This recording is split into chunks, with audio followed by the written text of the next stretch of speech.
Comencemos por el principio y lo primero que quiero que tengas en cuenta es que Bitcoin ha experimentado un aumento impresionante del 160% este año, superando los $40.000 por moneda. ¿Pero por qué? Bueno, hay tres razones clave que están influyendo en este fenómeno financiero. La primera razón tiene que ver con las tasas de interés, y esto no solo afecta a Bitcoin, sino también a otras criptomonedas, acciones e incluso al llamado huracán dorado. Pero entonces, ¿a qué nos referimos? El mercado financiero siempre trata de mirar hacia el futuro, anticipando lo que podría suceder. En el caso de Bitcoin, parece que está tratando de predecir algo sobre la economía en general. Resulta que Bitcoin cree que la economía va cuesta abajo y que la Reserva Federal, es decir, la Fed, tendrá que intervenir bajando las tasas de interés para salvar el día. ¿De dónde saca esto Bitcoin? De algo llamado el libro beige de la Reserva Federal. No es cuantitativo, es más bien cualitativo, basado en opiniones más que en números, pero es muy valioso para la Reserva Federal. En el último informe del libro beige, los bancos regionales dicen que la economía se está desacelerando y que empeorará en los próximos 6 a 12 meses. Ahora, la interpretación de cómo se comportarán los activos es subjetiva, pero algunos piensan que el mercado está siendo demasiado optimista. La crítica actual es que la Reserva Federal podría repetir un error, pero en sentido contrario. Si no bajan las tasas de interés, podríamos enfrentarnos a problemas económicos serios. La idea es que si mantienen las tasas demasiado altas por mucho tiempo, podríamos entrar en una recesión. Así que, según Bitcoin, la Reserva Federal se verá obligada a recortar las tasas, y esto es algo que el mercado está anticipando. Entonces, si la economía se debilita, la Reserva Federal podría reducir las tasas hasta 5 veces el próximo año. Además, podrían recurrir a la compra de activos, lo que comúnmente se conoce como imprimir dinero. Esto, curiosamente, beneficia a Bitcoin y a otros activos. Y ya en otro punto, hablemos de las tasas de interés. Imagina que las tasas de interés son como el control remoto de la economía. Si las suben, todo se pone más caro, y si las bajan, todo se vuelve más accesible. The Economist dice que incluso si la economía mejora, es probable que la Reserva Federal tenga que bajar las tasas para evitar problemas serios, como una recesión clásica. Vamos a simplificarlo con un ejemplo. Si tienes una tarjeta de crédito y las tasas de interés suben, tu deuda se vuelve más costosa de pagar. Ahora, si esto sucede a gran escala con empresas y préstamos hipotecarios, puede llevar a un aumento del desempleo y a una recesión. Y esto, amigo mío, es lo que está pasando ahora. Lo interesante es que, aunque la economía se fortalezca, el simple aumento de las tasas podría amenazar la recuperación económica, especialmente en el mercado inmobiliario. Es como un efecto dominó, donde el aumento de tasas afecta a las empresas, estas no pueden pagar sus deudas y comienza el ciclo de despidos. Entender esto es clave para anticipar lo que podría venir.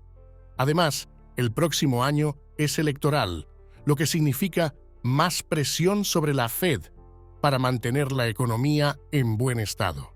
Aunque la Reserva Federal debería ser neutral, la realidad es que siempre hay cierta preferencia política en juego. Ahora, según el mercado y sus predicciones para la próxima reunión de la Reserva Federal, hay un 97,7% de posibilidades de que bajen las tasas. Esto podría ocurrir incluso antes de lo que la gente piensa, tal vez a principios del próximo año. Pasemos a la segunda razón por la que Bitcoin está en alza, algo llamado stock to flow. Suena complicado, ¿verdad? Pero no te preocupes, lo simplificaré. Piensa en ello como en cuánto tiempo tomaría recrear algo. Por ejemplo, si tienes 10 cartas de Charizard y solo puedes hacer una por año, tomaría 10 años recrear el suministro actual. Aplicamos esto a Bitcoin comparándolo con el oro. Bitcoin tiene una oferta limitada fija, stock, y se extraen o crean aproximadamente 328.000 Bitcoins al año. Flujo. Aplicamos la fórmula y resulta que Bitcoin es más raro que el oro. Increíble, ¿verdad? Pero en fin, ahora sí, vamos al grano. Imagina que el suministro actual de Bitcoin es como tener 19.5 millones de piezas de un rompecabezas y estamos produciendo más a un ritmo de 328.000 por año. Si haces la cuenta, nos llevaría unos 59,3 años recrear todo el rompecabezas con las piezas que estamos produciendo. Ahora, comparemos esto con el oro. Según el Servicio Geológico de Estados Unidos, hay aproximadamente 244.000 toneladas de oro en el mundo. Extraemos entre 2.200 y 3.000 toneladas al año, lo cual es nuestro flujo. Al hacer la misma cuenta, nos llevaría alrededor de 88,7 años recrear todo el suministro actual de oro. Pero aquí está el giro. Después de abril de 2024, el flujo de Bitcoin se reduce a la mitad, y ahora nos llevaría unos 118,7 años recrear el suministro de Bitcoin. Eso hace que Bitcoin sea más raro que el oro. ¿Por qué es esto importante? Porque el suministro de oro puede cambiar con el tiempo, mientras que los Bitcoins están limitados a 21 millones, haciéndolos aún más valiosos. Ahora, hablemos del ETF de Bitcoin al contado, que se anunciará entre el 5 y el 10 de enero. Si se aprueba, podría ser un evento histórico para Bitcoin. La gente está entusiasmada, y la teoría es que el precio de Bitcoin podría aumentar a largo plazo. La gran pregunta que todos nos hacemos es, ¿hasta dónde llegará el precio de Bitcoin esta vez? Estamos en ese punto en el que la gente tiene debates similares a los de 2009, discutiendo si Bitcoin es una inversión inteligente o simplemente el juego del tonto mayor. Algunos sostienen que Bitcoin no tiene valor intrínseco, pero es un concepto en constante evolución. Recuerdo que había un punto en el que pensabas en comprar Bitcoin a $5.000, pero ahora estamos en $42.000. La gente tiene opiniones divididas, algunos creen y otros lo ven como un esquema Ponzi. La realidad es que Bitcoin es un fenómeno que despierta emociones y debates filosóficos. No siempre es fácil llegar a un acuerdo, pero aquí estamos, explorando juntos este mundo financiero fascinante. Con todo esto, recuerdo cuando Bitcoin era considerado por muchos como una estafa, algo sospechoso que venía de los ex-EXA, reguladores y banqueros. Yo mismo era escéptico y compartía la opinión de que su único uso real era para delincuentes, narcotraficantes y actividades ilegales. Jamie Dimon, consejero delegado del banco gigante JP Morgan, también compartía esa perspectiva, y claro, hay que respetar la opinión de alguien que dirige uno de los bancos más poderosos. Sin embargo, aprendí a tomar las opiniones de la competencia con cierta duda. No siempre escucho a los hoteles hablar de Airbnb o a los taxistas hablar de Uber. Lo mismo aplica para los bancos criticando a Bitcoin. Todos tienen sus intereses. En 2014, tuve mi primer encuentro con Bitcoin. Compré, se desplomó y juré no volver a involucrarme. Pero, como la vida nos enseña, las segundas oportunidades son reales. Un año y medio después, Bitcoin volvió a mi radar cuando valía $1.000. La pregunta que me hice fue, ¿cómo puede algo considerado un esquema Ponzi seguir valiendo algo? Ahí comenzó mi viaje de reflexión. A lo largo de los años, Bitcoin ha pasado por burbujas y altibajos. Cada vez se hace más difícil ignorarlo y aún más difícil encontrar argumentos originales en su contra. Así que decidí dejar de pelear contra la corriente y me pregunté, ¿hasta dónde puede llegar esto? La verdad es que no lo sé, nadie sabe, pero lo importante para mí fue integrarlo como una pequeña parte de mi estrategia de inversión. ¿Por qué? Porque si los críticos están en lo cierto, perderé un poco de dinero.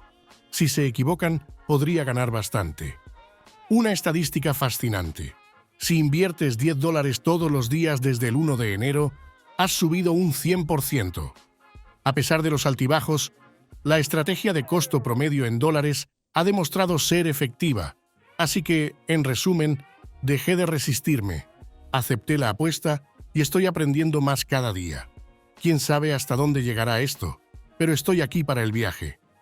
Pero en fin, vemos cómo mi relación con Bitcoin ha sido un viaje desde la desconfianza inicial hasta convertirse en una parte estratégica de mi cartera de inversiones. A pesar de las críticas y escepticismo iniciales, he llegado a aceptar la criptomoneda como una realidad que no se puede ignorar. La historia de Bitcoin, desde ser considerado un esquema Ponzi hasta llegar a ser una alternativa de inversión, ilustra la evolución del mercado y cómo las opiniones pueden cambiar con el tiempo. Mi enfoque ha pasado de la resistencia inicial a la aceptación y adaptación a las tendencias del mercado. La estrategia de costo promedio en dólares ha demostrado ser efectiva para aprovechar las fluctuaciones del mercado, y la estadística de un aumento del 100% al invertir $10 diarios desde principios de año destaca la oportunidad de crecimiento. En definitiva, mi postura actual es la de seguir aprendiendo y adaptándome a las dinámicas del mercado de criptomonedas. Aunque nadie puede predecir el futuro de Bitcoin con certeza, estoy aquí para aprovechar las oportunidades y enfrentar los desafíos que pueda presentar. Agradezco que hayas compartido este viaje conmigo y espero que hayas encontrado valor en la información proporcionada. Si te gustó, no olvides darle like y suscribirte para más contenidos. ¡Hasta la próxima!